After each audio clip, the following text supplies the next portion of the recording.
وقفے کے بعد ایک بار پھر سے آپ سب کو خوش آمدید کہتے ہیں. ہماری گفتگو جاری و ساری ہے. الفت جہانگیر صاحبہ، اسی موضوع سے متعلق جو اگلا سوال ہے وہ بھی بڑی اہمیت کا حامل ہے کہ اسلام میں شوہر کو کیا حق حاصل ہے، کیا مقام حاصل ہے؟ شوہر کو اللہ تعالیٰ نے، جیسا کہ الرجال قوامون علی النساء سورہ نساء کی آیت ہے کہ ہم نے مردوں کو عورتوں پر حاکم بنایا. اب ورڈ قوام کی تعبیر و تشریح اپنے اپنے انداز سے کی گئی ہے. قوام سے مراد ابھی بہت پہلے حقوق نسواں کے ٹاپک میں بھی ہم نے اسے ڈسکس کیا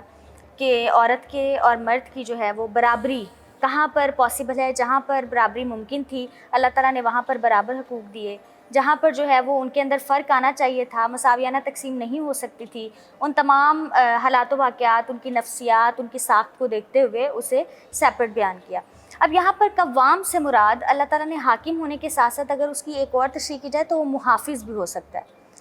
کہ شوہر اپنی بیوی کا محافظ ہوتا ہے، اس کی عزت کا محافظ ہے،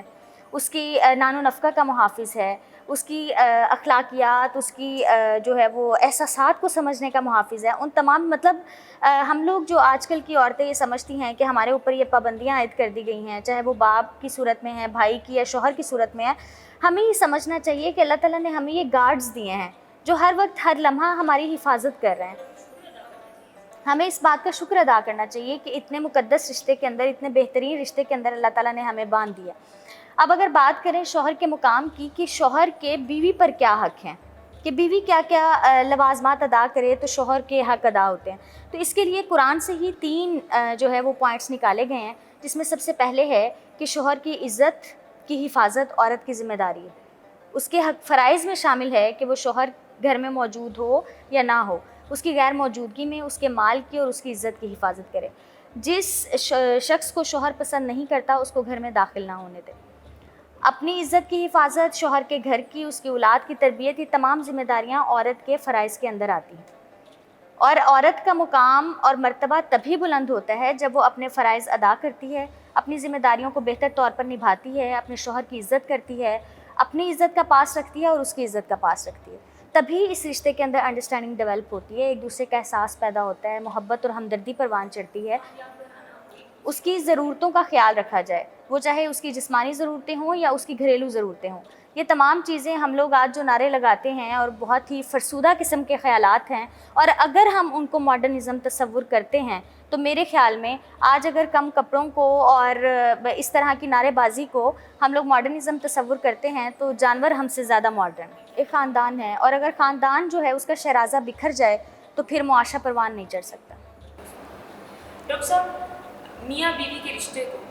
مضبوط کیسے بنایا جا سکتا ہے؟ بہت اہم سوال ہے اور بڑی ضرورت ہے اس چیز کی آج ہمارے معاشرے میں. دیکھیے، ایک تو یہ سمجھنا چاہیے میاں کو بھی اور بیوی کو بھی اور ان کے دیگر عزیزوں اور رشتہ داروں کو بھی کہ یہ ناگزیر ہے کہ میاں بیوی کا آپس میں جو تعلق ہے، جو رشتہ ہے، وہ بہت مضبوط ہوگا تو نظام چلے گا. اولاد کی تربیت پر اثرات ہوتے ہیں، اسی طرح رشتہ داروں کے معاملات ہوتے ہیں. خدا نہ خواستہ جس میاں اور بیوی کے درمیان آپس میں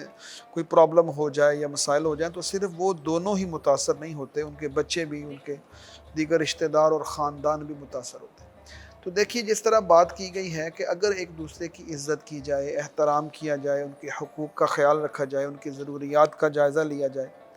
اور ان کے عزیزوں اور رشتہ داروں کا بھی خیال اور احترام کیا جائے تو پھر کوئی وجہ نہیں ہے کہ اس میں مسائل پیدا ہوں. یہاں ایک بات یاد رکھیے کہ شیطان کی سب سے بڑی خواہش یہ ہوتی ہے کہ وہ میاں اور بیوی کے درمیان جو ہے وہ تفرقہ ڈالے. یہ ہمیں قرآن پاک سے بھی اس کا ثبوت ملتا ہے کہ اس میں تاریخ میں بھی بہت سارے واقعات ہو چکے ہیں اور احادیث میں بھی یہ بات موجود ہے کہ شیطان کا سب سے بڑا ہتھیار اور سب سے بڑی کوشش یہ ہوتی ہے کہ خاندانی نظام کو کمزور کرے اور میاں بیوی کے درمیان اختلاف پیدا کرے، جس سے ظاہر مسائل اتنے بڑھ جاتے ہیں کہ جو جلدی ٹھیک نہیں ہوتے. لیکن اسی طرح ضرورت اس امر کی ہے کہ میاں اور بیوی دونوں کے اندر وہ بنیادی صفت پیدا ہو جس کا تذکرہ یہاں پہلے ہوا، اور وہ ہے اللہ کا خوف، اللہ کی محبت، اللہ کے سامنے کھڑے ہونے. اس سے پھر وہ چیزوں کو تبدیل کرتے ہیں، معاملات کو سمجھنے کی کوشش کرتے ہیں اور کن کن چیزوں کے اندر احترام ہوتا ہے، عزت ہوتی ہے، ان چیزوں کے اندر اگر دیکھا جائے تو اسی طرح پھر ایک دوسرے کے ساتھ جو ہے وہ روٹین سے ہٹ کر